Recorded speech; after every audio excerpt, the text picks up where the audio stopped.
Assalamu alaikum, sir. I'm Mehrab Hussain Sajin, and my student ID is 20301437, and I'm from Section 1 in your CSE 4 to 5 course. And today I will be giving my presentation on transformer. So, what is transformer? Transformer is It is a groundbreaking neural network architecture that has transformed neural language processing or NLP and expanded its reach to other fields like computer vision and time series analysis. So let's start with a bit flavor of history. The transformer architecture was first introduced by a Google-led team in 2017 in the very famous paper titled Attention is All You Need.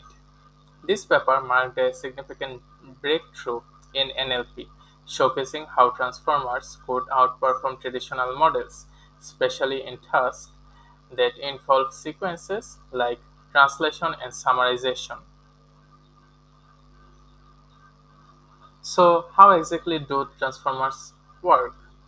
At a high level, a transformer takes an input sequence and transforms it into an output sequence. Unlike previous models that process data sequentially, the transformer model relies heavily on attention mechanisms. This attention mechanism is basically the self-attention mechanisms. So, before going to the attention mechanism, let's discuss positional encoding. Transformers don't inherently understand the order of words or tokens in the sentence. That's where positional encoding comes in. In the transformer model, positional encodings are added to the input data to give the model information about the order of the sequence. The encoder, which processes the input, transforms the sequence into a compressed representation that the decoder can then interpret. Let's move forward to the self-attention. At the core of the transformer is the self-attention mechanism. This mechanism enables the network to focus on the most relevant parts of the input data.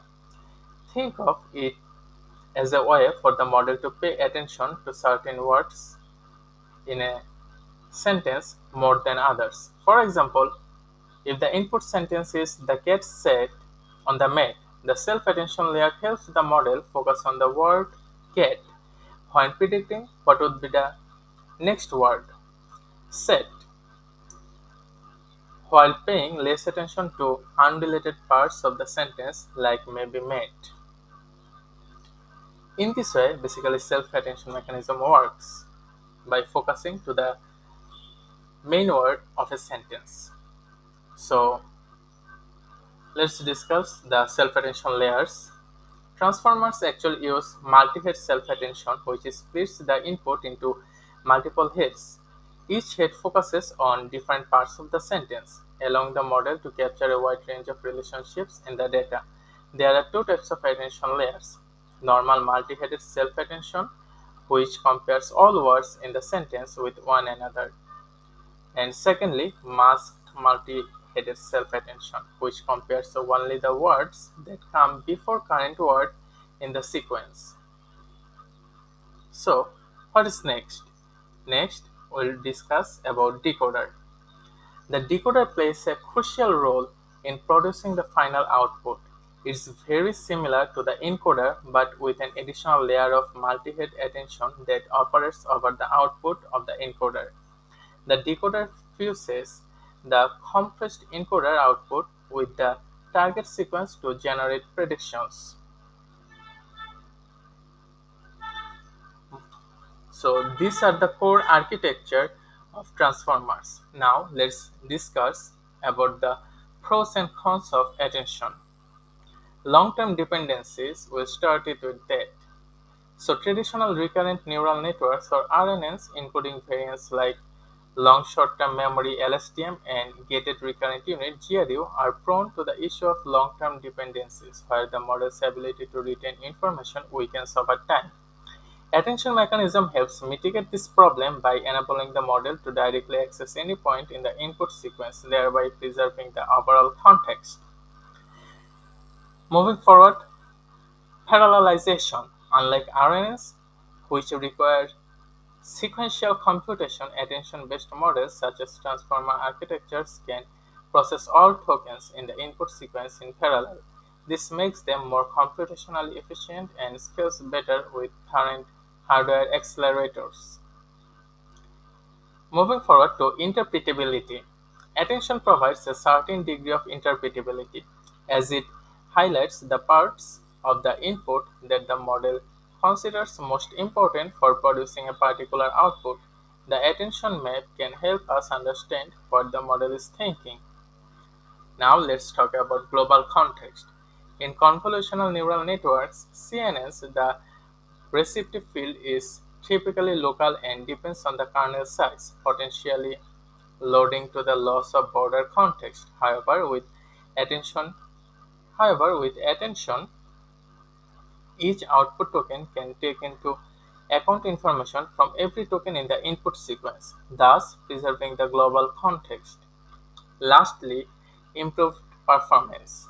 Attention-based models, especially those that utilize transformer architectures, have achieved state-of-the-art performance in many NLP tasks. Outperforming their RNN and CNN counterparts, they have also pushed envelope in other modalities such as computer vision, speech recognition, robotics, multimodal learning, and many more sites. Okay, so moving forward, we will discuss the comparison with other neural networks. Earlier models such as RNNs or LSTM networks, these proceed sequences one step at a time. The sequential approach was slow and made it difficult for models to remember long sequences. Transformers, on the other hand, processes the entire sequence in parallel, which not only speeds up training but also allows the model to understand long-range dependencies in the data. Transformers processes nearly all good traits of neural networks that we can see in the table. Convolutional nets are close to transformer, but they require many layers to achieve long-range dependencies. So from this table, we can compare and say that transformer is the best among others describing in this table. So, what can be the applications of transformer?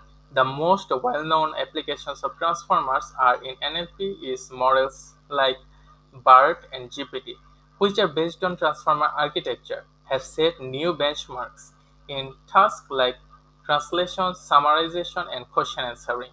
Beyond NLP, transformers have found their way into other domains. For example, vision transformers (VIT) are being used in computer vision tasks, and researchers are even exploring transformers for applications in biology and time series analysis as well. So now let's discuss the limitation of transformers. Despite their revolutionary impact, transformers come with some challenges. First, they are computationally expensive. The attention mechanism requires a lot of processing power, especially for long sequences. Second, transformers need large dataset to perform well, which can be bottleneck when training in domains with limited data. GPT-3, the backbone of that project was the transformer, and for training the PDF or text data, around 45 terabyte of text data was used to train the model, which is nearly the available text data available in the web.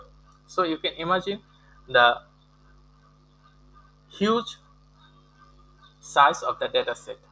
So finally, we will discuss about the difficulty in capturing local structures in data. So finally, while transformers excel at capturing global dependencies, they sometimes struggle to capture local structures like very short-term dependencies in data. To conclude my today's presentation, I would like to say the transformer model has revolutionized NLP and beyond. Its success lies in the use of attention mechanisms, allowing the model to focus on the most important parts of the data. While transformers have some limitations, ongoing research is exploring ways to improve their efficiency and scalability. As we continue to see advancements, it's clear that transformers will remain at the forefront of neural network research. So here are some references that was used while making the slide. So thank you so much for listening my presentation with your patience. Thank you so much.